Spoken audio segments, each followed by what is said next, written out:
اس case میں صورتحال مختلف ہے بکاز کہ میرا جہانگیر ترین کے ساتھ اور اچھا پرانا تعلق ہے، اور میں ایک لکھنے والا بھی ہوں، سو کالڈ اوپینین میکر کہیں، کالم لکھتا ہوں. سو میں یہ شیئر کر سکتا ہوں آپ کے ساتھ.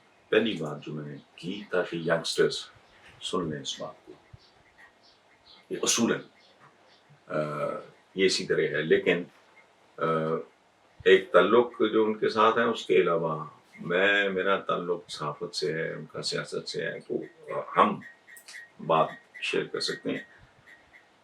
پہلی بات یہ ہے، یہ آپ ذہن میں رکھیں، میرا اسیسمنٹ ہے، میرا رب جانتا ہے کہ میں آج تک جس نے کبھی mainstream party P T I کا وجود ہی نہیں تھا، مین سٹریم پارٹیز اس ملک کی دو، ان کی جتنی ٹھوک کے میں نے مخالفت کی ہے، نقصان اٹھایا ہو گیا، سب چھوڑیں. تو انڈیویجول جس نے کبھی پارٹیز کی پرواہ نہیں کی وہ انڈیویجول کے معاملے کے حوالے سے جھوٹ نہیں بولے گا. میں عقل میری کم ہوگی، نیت میں کوئی کھوٹ نہیں ہے، کوئی وجہ نہیں، میں تو اپنی اولاد کو بھی اگر اپنے اصولوں سے دائیں بائیں ہٹتے ہوئے دیکھوں تو ان کو رائٹ آف کر دوں گا. اور یہ میں کہہ ہی نہیں رہا، یہ دل پہ پتھر رکھ کے کیا بھی ہے، قطعاً گنجائش نہیں. میرا ایک اپنا ہے اسٹرکچر مورالٹی کا، اس میں نہیں، اس میں کوئی معافی نہیں، نہ میں خود کو معاف کرتا ہوں نہ کسی اور کو. تو آپ سے غلط بات میں سوال ہی نہیں پیدا ہوتا. دیکھیں، بنیادی بات ہے ہمارا ایک کلچر ہے اور صدیوں سے ہے. احسان فراموشی جس میں کہتے ہیں، احسان ہوتا ہے بیسیکلی کسی کی ڈیفیشنسی کو ایڈریس کرنا، کسی کی کمی کو. یہ نہیں ہے کہ کوئی حاتم تائی ہے تو کسی پہ کوئی مہربانی کر رہے ہیں، نہیں. احسان کرنا ایک اچھے انسان کی صفت ہے. کوئی بزرگ ہے، میں اس کو سڑک پار کرا دیتا ہوں، کوئی بچہ ہے اس کا میں اچھا کہتے ہیں حکم ہے ہمیں ماں باپ پہ احسان کرنا. کون ماں کا لال ماں باپ پہ احسان کر سکتا ہے؟ اس کا مطلب ہے کوئی کمزوری اس کو ایڈریس کرنا. ان کو چلنے میں دقت ہے، اٹھنے میں دقت ہے، کھانے پینے میں دقت ہے، لیٹنے میں، اٹھنے میں، چلنے میں، بیٹھنے میں. یہ لوگوں کی ڈیفیشنسیز کو، کمزوریوں کو، کمیوں کو کرنا. آپ جب کسی کی مدد کرتے ہو تو آپ اس کی کوئی ظاہر ہے کوئی کمزوری ہوتی ہے نا، جس کو آپ وہ گیپ آپ فل کرنا چاہ رہے ہو. سو جہانگیر ترین پی ٹی آئی کے احسانات اور عمران خان سے قربت کی قیمت چکا رہا ہے. یہ تو میرا ایک نہ پاتولا بتدریج دیکھو نا، عمران جب اقتدار میں آیا تو بتدریج کچھ لوگ اس کے آئیز اینڈ ایئرز کہتے ہیں بنتے گئے. ہمیشہ ہوتا ہے حکمرانوں کو جو زیادہ سمجھدار لوگ ہوتے ہیں، زیادہ دانا ہوتے ہیں، زیادہ مکار ہوتے ہیں، زیادہ چالاک ہوتے ہیں، زیادہ ہنرمند ہوتے ہیں، وہ ان کو گھیر لیتے ہیں اور پھر وہ ان کے وہ کہتے ہیں، انگریزی میں کہتے ہیں کہ they become their eyes and ears، یعنی وہ ان کی آنکھیں اور ان کے کان بن جاتے ہیں. تو وہ حکمران ہے جو پھر انہی کی آنکھوں سے دیکھ رہا ہوتا ہے، انہی کے کانوں سے سن رہا ہوتا ہے. ظاہر ہے پاور پلے میں، اقتدار کی جنگ میں، رسہ کشی میں بنیادی بات ہے ایک دوسرے کی ٹانگیں کاٹنا. تو جہانگیر ترین چونکہ میں تھوڑا بہت جتنا ان کو جانتا ہوں، وہ اس کا ٹائپ نہیں ہے، اور دوسرے وہ زیادہ پر اعتماد ہوا کہ یار میں نے تو خلوص سے. اور ایک بات میں ذاتی طور پہ جانتا ہوں کہ یہ کام جہانگیر ترین نے اقتدار میں آنے کے لیے یہ سوچ کے نہیں کیا تھا، ورنہ نون لیگ سے لے کے پیپلز پارٹی تک ہمیشہ اس کے دروازے، اس کے لیے دروازے ہر جگہ کھلے تھے. بنیادی طور پہ میری اپنی چونکہ ڈسکشنز ہوتی ہیں، میں ان کی بنیاد پہ کہہ سکتا ہوں کہ پاکستان کسی طرح واپس ٹریک پہ آ جائے. یہ ہوگی ایک بات. اب رہ گیا کہ چھوڑ دیں گے نہیں چھوڑ دیں گے. تو جہانگیر ترین اب بھی عمران خان کو مثبت، اچھے، بلکہ اگر میں کہوں کہ محبت کے ساتھ یاد کرتا ہے. ایک دکھ ہے، ڈیفینیٹلی ہے، کوئی بھی ہوگا. میرے جیسا بندہ ہوتا، اب تو خیر ہوتا ہی نا، تو وہ تو بہت طور طریقے سے ریٹیلیٹ کرتا. تو دکھ اپنی جگہ پہ ہے، ہی از ہرٹ ڈیفینیٹلی، لیکن کوئی اس کا ایسا ایشو بالکل نہیں. اور رہ گیا اس ملک کا کاروبار، تو اس ملک میں تو کوئی کاروبار ہی ایسا نہیں جس میں آپ کو کمپرومائز نہ کرنے پڑے. میں اپنے بارے میں آپ کو یقین سے کہہ سکتا ہوں، میرے سب احباب جانتے ہیں کہ میرا اگر ڈرائیونگ لائسنس ایکسپائر ہو جائے میں گاڑی چلانا چھوڑ دیتا ہوں. حالانکہ ڈرائیور ہمیشہ میرے ساتھ ہوتا ہے، میں خود چلاتا ہوں، میں نہیں کرتا. لیکن 500 بار میں نے وائلیشن کی. ٹریفک کا ہجوم آپ کو ایک انوائرمنٹ ہوتا ہے ہر کام. یہ ایک ایسا ملک ہے، دیکھو یہ ڈیپتھ نہیں ہے. عمران کو بتایا ہوگا موٹا، اس کو گہرائی میں جا کے سوچنا. ایک ایسا ملک ہے، ایک ایسا معاشرہ ہے جس میں ماں باپ کی موت پہ ڈیتھ سرٹیفکیٹ لینے کے لیے رشوت دینی پڑتی ہے. گھر میں بیٹا بیٹی پیدا ہوتا ہے، اس کے کانوں میں اذان دے کے اس کے بعد برتھ سرٹیفکیٹ کے لیے آپ کو کسی کی مٹھی گرم کرنی. ایک آدمی پوری زندگی. اس ملک میں صرف ایک ویلیو رہ گئی ہے اور وہ ہے نیوسنس ویلیو. اگر آپ تگڑے ہیں، آپ نقصان پہنچا سکتے ہیں یا فائدہ پہنچا سکتے ہیں تو پھر تو لوگ بہیو کرتے ہیں، ادروائز سوال نہیں پیدا. ایک غریب آدمی 5 مرلے کا گھر بنوانا ہے، ساری زندگی کی اس کی کمائی، اس کا نقشہ پاس کرانے کے لیے اس کو حرام دینا پڑتا ہے. کیا آپ نہیں جانتے؟ تو کاروبار جہاں کروڑوں کا اربوں، میرے اپنے ساتھ ہوا بھائی. میں ایک زمانے میں ایکسپورٹ کرتا تھا بہت سارا پری کوک فوڈ سے لے کے تو یہ شلوار کرتے اور یہ وہ مڈل ایسٹ وغیرہ میں. تو میں حیران ہوتا تھا کہ یار یہ تو نظر ہی نہیں آتے بھی اتنا شلوار کرتا ایکسپورٹ ہو رہا ہے. میری تو مورلیس مونوپولی یہ میں ظاہر ہوں پاکستانی دکانوں میں بکتے. اس زمانے میں کراچی میں پکڑا گیا یہ کوئی نیا کوئی ایسی آیا ہوگا نوجوان، اس نے کہا بھائی یہ ٹارزن ہے، جان ہے نہیں اس میں، ہڈیوں کا پنجر ہے یہ، تو یہ اتنا بڑا کارٹن کیسے اٹھا؟ روکو اس کو. روکا، اندر کچھ بھی نہیں تھا، کاغذ کی قطریں تھیں، اوپر 4-6 شلوار کرتے ریبیٹ لینا.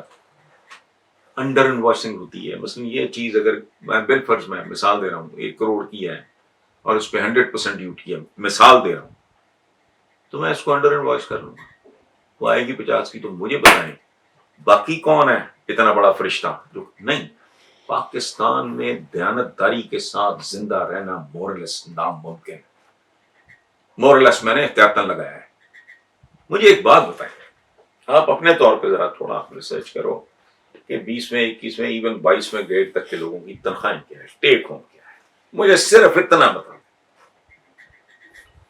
ٹیک ہوم کیا ہے جو اس کو ریٹائرمنٹ کے بعد ملنا ہے، اس کی کٹوتی کے بعد وہ گھر کیا لے کے جاتا ہے. مان لیا اس کو یہ بڑا اچھا گھر حکومت نے دیا، وہ ایک اور طرح کی بدماشی ہے لیکن اس کو چھوڑ دیں. اس کے پاس گاڑیاں بھی ہیں، نوکر چاکر بھی ہیں، فلاں بھی ہیں، بچے اس کے 3 اچھے اسکولوں میں پڑھ رہے ہیں. بوڑھے ماں باپ میں سے دونوں میاں بیوی کا ملا کے 2 وہ ہیں، 3 بچے ہو گئے، 2 ہو گئے وہ 5 میاں بیوی 7 کا کنبہ. جو پرکس پریویلیجز ہیں گورنمنٹ کی طرف سے وہ ساری نکال. وہ زندہ کیسے اس تنخواہ میں؟ اندھے ہیں یا سب جانتے ہیں اور یملے نہیں. کتنے فیصد لوگ ہوں گے جی جن کا کوئی سسرال ان کو سپورٹ کر دیتا ہوگا بیٹی کو، یا ماں باپ جو ہے بیٹے کو سپورٹ کر دیتے ہوں گے. 1 in a million، چلو ملین نہ سی، لاکھ میں 1 آدھ ہوگا. باقی کون ہے؟ پٹواری اپنی تنخواہ میں کیسے زندہ ہے؟ گالیاں دے کے اس کی ماتوں مار دی. کو پٹواری گالی ہے، پر کیوں گالی ہے؟ منیمم ویج ہونا چاہیے 1 تولہ سونا کے برابر. اچھا یہاں ہر کام میں 2 نمبر. یہ کیا ہم نہیں جانتے، آپ نہیں جانتے؟ شوگر مافیا، شوگر، خدا کا خوف کریں. وہ مافیاز اگر بنتے ہیں تو آپ بناتے ہو، وہ میں نہیں بناتا. وہ مظہر عباس صاحب آپ نہیں بناتے، آپ سے میری مراد حکمران یہ بناتے ہیں. یہ سبسڈیاں مل جاتی ہیں، کیسے مل جاتی ہیں بھائی؟ اس طرح نہیں ہوتا. اور لابیز ہوتی ہیں دنیا میں، بڑا کاروبار لابیز کے بغیر ہوتا ہی نہیں. امریکہ میں کئی بار یہ بات زیر بحث آئی، بڑا غور ہوا کہ یار یہ گن کلچر ختم کرو، اسلحہ. لیکن جو گنز بنانے والے ہیں ایسی تیسی کسی کی قانوناً منع کر کے مجھے دکھائے. شراب بند ہوئی تھی امریکہ میں، تاریخ ہے، چند سال کے بعد الٹا لٹکا دیا انہوں نے، اس کی اور وجوہات نہیں، اس سے کرائم میں اضافہ ہوا، اس میں شراب کی کھپت میں اضافہ ہوا، اس سے شراب کی مینوفیکچرنگ میں اضافہ ہوا، اس میں ایل کپون جیسے بندے ارب پتی اور کھرب پتی بنے، وہ ایک اور کہانی۔ تو جہانگیر ترین کے بارے میں کہنا، پھر اگر جہانگیر ترین if he is corrupt، پھر آپ کا سارے کا سارا بزنس، تو پھر اس کے علاوہ ہے کوئی نہیں۔ او بھائی یہاں تو پھوکے جو بنے ہوئے ہیں، کارپوریشن والوں کو فیسیں دیتے ہیں بھائی، حرام کئی جگہ پہ، آؤ لاہور میں نکلتے ہیں دیکھو، بے شمار جگہ پہ یہ کام ہو رہا ہے۔ تو کیوں ہو رہا ہے، کیسے ہو رہا ہے؟ وہ دھندا دیتے ہیں، ہوتا کیا ہے، یہ چین ری ایکشن ہے، اس کو حرام دینا پڑتا ہے، کارپوریشن یا جو بھی متعلقہ چور ڈاکو ہوتے ہیں ان کو دینا پڑتا ہے۔ اچھا ان کو اس لیے لینا پڑتا ہے کہ ان کے وہ بچے نہیں پال سکتے، اچھا ان کو دینا پڑتا ہے، ان کو پھر آپ کی جیب کاٹنی پڑتی ہے، میری جیب کاٹنی پڑتی ہے۔ سو دس از ہاؤ اٹ از۔ یہ ملک ایک وشس جسے کہتے ہیں نا شیطانی چکر، اس میں پھنسا ہوا ہے، ہر بندے کا ہاتھ تو دوسرے کی جیب میں۔ جعلی ویکسین تک کی تو خبریں آ گئی ہیں، کیا امورالٹی ہے، کدھر کیا لے کے بیٹھے ہو، سوائے اس کے کاروبار کا راہ صاحب بیڑا گرک کر دو گے، نکلے گا کچھ نہیں۔ اور کچھ بیماریاں لا علاج ہوتی ہیں، مثالیں دے دے کے پاگل ہو گئے۔ تو بچہ رستم کا بھی ہو، سیمسن کا بھی ہو، ٹارزن کا بھی ہو، وہ 9 مہینے لگتے ہیں ڈلیوری میں، راتوں رات نہیں آپ چینج کر سکتے۔ بڑے دھیرج سے، بڑے سبل کے، بڑا سوچ کے، تحمل بردباری کے ساتھ، دانائی کے ساتھ حل کرنے والے جو مسائل ہیں، یہ راتوں رات کرنا چاہتے ہیں، بل کر کے دیکھ لیں۔ وہ ہی از نتھنگ اگینسٹ ہرٹ، ضرور جہانگیر ترین کی میں بات کر رہا ہوں، بیسک جو آپ کا سوال تھا، لیکن جب تک بالکل ہی ظاہر ہے، جہاں آپ بالکل ہی دیوار کے ساتھ لگا دو گے تو پھر لیکن یہ میدان کھلا ہوتا ہے۔ میں آپ سے کتنی بھی محبت کرتا ہوں، اگر آپ مجھے ڈسٹرون کر دیں گے تو میرے پاس تو پھر جو آپشن باقی رہ جائے گا میں ظاہر ہے پھر اسے ایکسرسائز کروں گا، ادروائز نہیں۔ ابھی تک he is keeping his fingers crossed, اور وہ کوئی بڑکباز، کوئی جذباتی آدمی نہیں، بہت دانش مندی کے ساتھ فیصلہ کرنا ابھی تو کم از کم مجھے تو کم از کم نظر نہیں آ رہا، باقی اللہ دلوں کے حال بہتر جانتا ہے۔ اسامہ امجد ہیں شاہدرہ سے، اور شاہدرہ ظاہر لاہور میں ہے۔ وہ کہتے ہیں کہ جی آج میں کسی سیاسی جماعت کی بات نہیں کروں گا، مگر سوال صرف اتنا ہے کہ کیا فرانسیسی سفیر کو پاکستان بدر کرنا چاہیے، آپ کی رائے کا منظور ہے۔ دیکھیں بھائی، 2 مثالیں پہلے میں آپ کو دیتا ہوں۔ طائف کے سفر میں جب اوباشیوں بدبختوں نے حضور پہ پتھر پھینکے، لوگ لوہان ہو گئے، تو فرشتوں نے کہا کہ دونوں پہاڑوں کے درمیان رکھ کے ان کو پیس دیتے ہیں۔ آپ نے فرمایا نہیں، کل ممکن ہے ان کی اولادوں میں سے اللہ کو ایک ماننے والے مسلمان نکل آئے، اور پھر وہی ہوا ٹھیک۔ دوسری بات، کوئی تقریباً سال ایک ہوا ہوگا، سال سے بھی شاید کم ہی ہو، یا 1-2 مہینے اوپر ہوں گے، مجھے یورپ کا کوئی چھوٹا سا ملک ہے، اس کے بارے میں پاکستان کے تمام اخبارات، جو اخبار پڑھتے ہیں ان کو یاد آ جائے گی خبر۔ 2 بندے دیکھو پارلیمنٹیرینز، اور 2 نہیں، کافی بکواس کرتے تھے، بلکہ شاید میں ہی بکواس کر گیا ہوں، دونوں ہذیان بولتے تھے اسلام کے بارے میں، ہمارے پراپرٹ کے بارے میں، اس طرح۔ اچھا، وہ اس کے بعد ان دونوں نے مل کے فیصلہ کیا گیا اسلام کے خلاف کتاب لکھنی چاہیے۔ انہوں نے کہا جی اچھا، گورے کی ایک عادت تو ہے کہ وہ اٹھا کے شروع ہو بھی جائیں تو عقل آ جاتی ہے ان کو کہ نہیں ذرا کام کیا جائے سیریس۔ انہوں نے کہا جی پہلے تو ان کی کتاب سے شروع کرتے ہیں۔ وہ دونوں ڈٹ گئے اور انہوں نے قرآن پاک کا ظاہر ہے ترجمہ، ایک ترجمہ، دوسرا، تیسرا پڑھا، دونوں سر پکڑ کے بیٹھ گئے۔ جو لوگ پارلیمنٹ میں زہر اگلتے تھے وہ دونوں سر پکڑ کے بیٹھ کر ہو گئے، کتاب تو کمال کی۔ دونوں کو اب ظاہر ہے کتنی دیر وہ یہ گند گھولتے رہے تھے، انہوں نے پھر ایک اور بات سوچی، انہوں نے کہا جی اب ان کے پروفٹ کی زندگی کا تفصیلی مطالعہ کرتے ہیں، وہاں سے مٹیریل ملے گا۔ کتابیں لے ہیں، حضور کی زندگی کے بارے میں، سیرت کے بارے میں پڑھنا شروع کیا. قرآن پاک تو پہلے ہی پڑھتے تھے دونوں مسلمانوں میں. یہ ہمارے پریس میں خبریں چھپی، مجھے ملک کا نام یاد نہیں آ رہا. سو اپروچ یہ ہے. اگلی بات اس طرح کے، میں تو انہیں برا بھی سچی بات نہیں کرتا، کم بخت جس کے بخت ہارے ہوئے ہوں وہی کرو، میں تو گالی بھی نہیں دیتا. خدا جانے ان میں سے ایسے کتنے ہوں گے. اچھا، کل یہ کام کسی اور ملک میں کچھ جانور کر رہے ہوں، پھر کسی اور ملک میں، اس کا مطلب ہے کہ سال 6 مہینے میں یا 10 سال میں یا 20 سال میں ہم پوری دنیا سے کٹ جائیں گے. یہ ہو سکتا ہے؟ یہ وائبل ہے؟ دین بتاتا ہے تفکر اور تدبر، غور و فکر.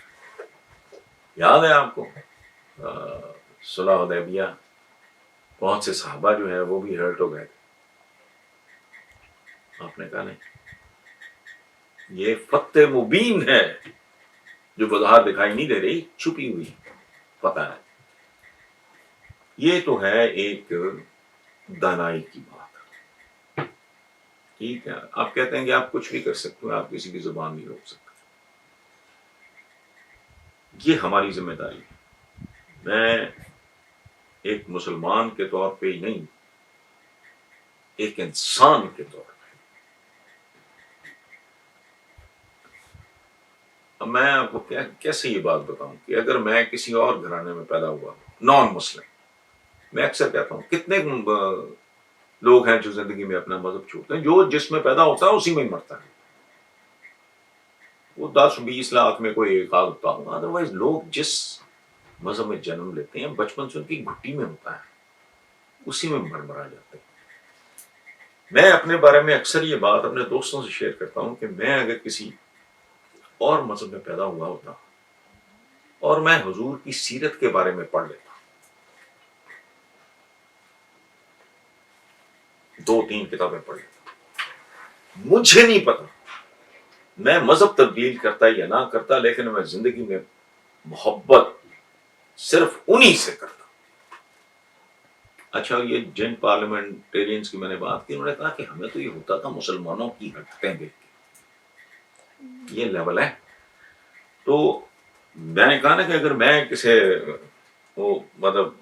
کسی اس میں اور میں کسی میں پیدا ہو جاتا اور مجھے 2-4-10 کتابیں میں پڑھ لیتا ہوں حضور کے بارے میں، مجھے پھر دنیا میں اور اچھا کوئی نہ لگتا. یہ پکی بات. دوسرا اس طرح کرنا یہ ہماری پہلی ذمہ داری جو ہے. اب تو دنیا بہت آسان ہو گئی، ریچ بہت بڑھ گئی ہے، رینج بہت بڑھ گئی ہے، کروڑوں لوگوں تک پہنچنا بہت آسان ہو گیا. کتابیں تو چھوڑو یار، خوبصورت لیکچرز آرگنائز کرو، اس میں سوال جواب کے سیشنز ہوں.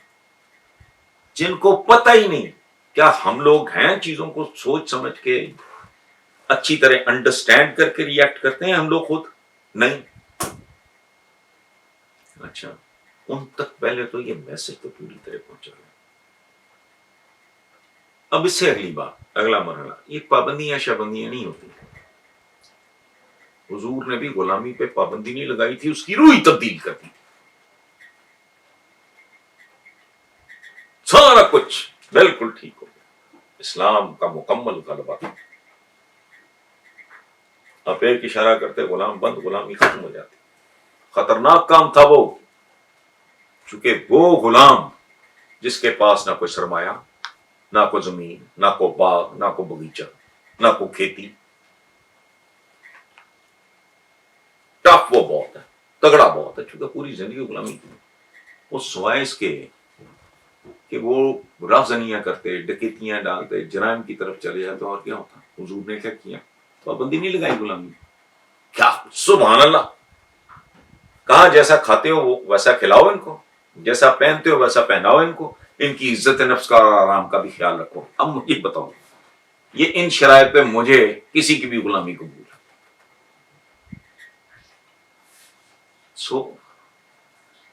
یہ بات اور ہو گئی. اب اگلی بات، یہ پابندیاں نہیں، مکالمہ، ڈائلاگ. حضور نے جو پابندیاں لگانے والے کام تھے ان پہ پابندیاں لگائیں، جن پہ پابندیاں لگانا باؤنس بیک کر سکتا تھا، فرسٹریشن کو جنم دے سکتا تھا اور طرح کے ری ایکشنز پیدا کر سکتا تھا، ان پہ نہیں. غلامی سے بدتر کی. حضور چاہیں گے کوئی غلام ہو، غلامی قائم رکھتے ہوئے غلامی ختم کر دی. یہ کمال ہوتا ہے.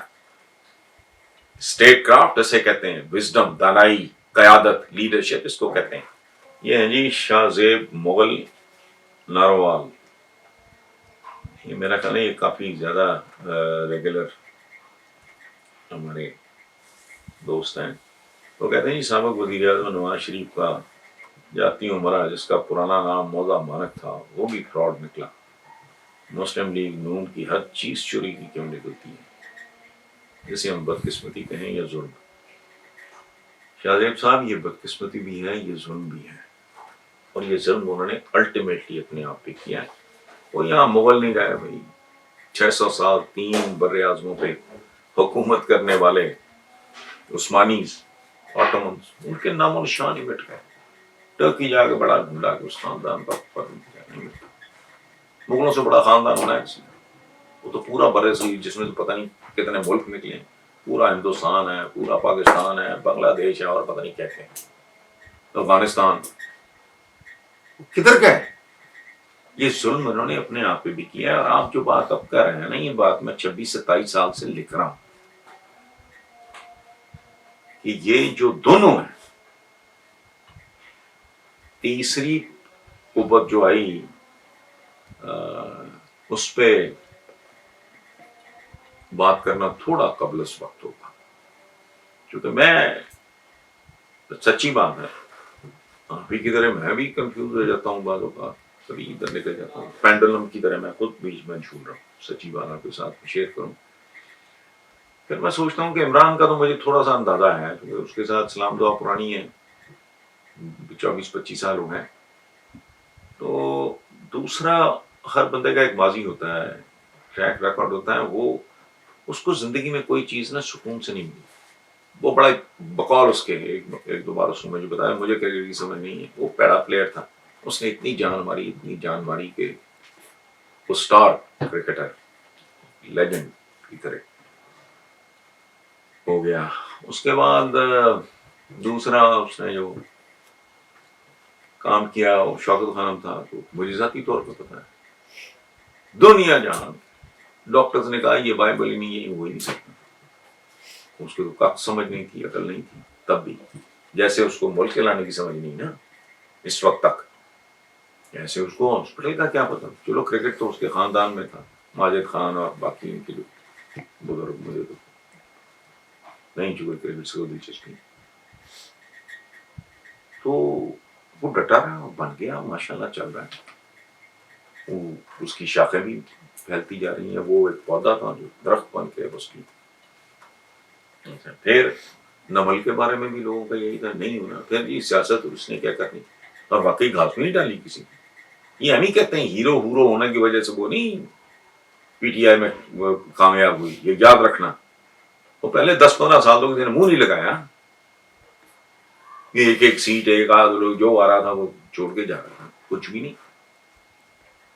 اور جیسے کہ 2-4 لکھنے والے شاید کوئی ہوں، 2-4 بھی میں زیادہ کہہ گیا ہوں جو سپورٹ کر دیں. وہ ورنہ تو لوگ آ رہے تھے جا رہے تھے. تو ہی میڈ اٹ. اب جس طرح اس کو نول بنانے کی سمجھ نہیں تھی، بنا لیا. یہ کرنے کی سمجھ نہیں تھی، ہاسپٹل بنانے کی وہ بنا لیا.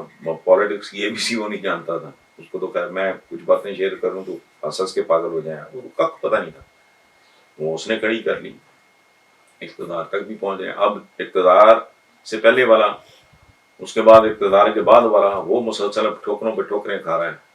لیکن اب ہاؤ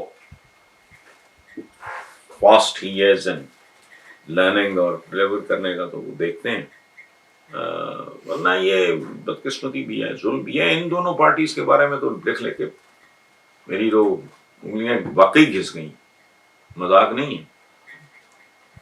25-26 سال پرانے خبریں کے کالمز اٹھا کے پڑھتے جائیں تو آپ خماسی گم ہو جائیں بندے کے کہ یہ کتنا ایگریسولی ان لوگوں کے بارے میں لکھتا رہا. لیکن بہرحال دیکھتے ہیں کیا ہوتا ہے. ان کا تو سب کچھ ہی چوری کا ہے. ان کی تو سیاست بھی چوری کی تھی. وہ جنرل جیلانی تھے, کو پتہ نہیں بریگیڈیئر قیوم, کوئی پتہ نہیں اس طرح کے لوگ, پھر آہستہ آہستہ نقب لگاتے یہ جاولا تک پہنچے تو پھر ریسٹ از ہسٹری. وہ اس کام کے تو وہ بادشاہ وہ اسی لیے بے چینی ہے, نظریاتی بھی ہو جاتے ہیں, فلانا بھی ہوتے ہیں, ملک سے باہر بہادر بھی ہو جاتے ہیں,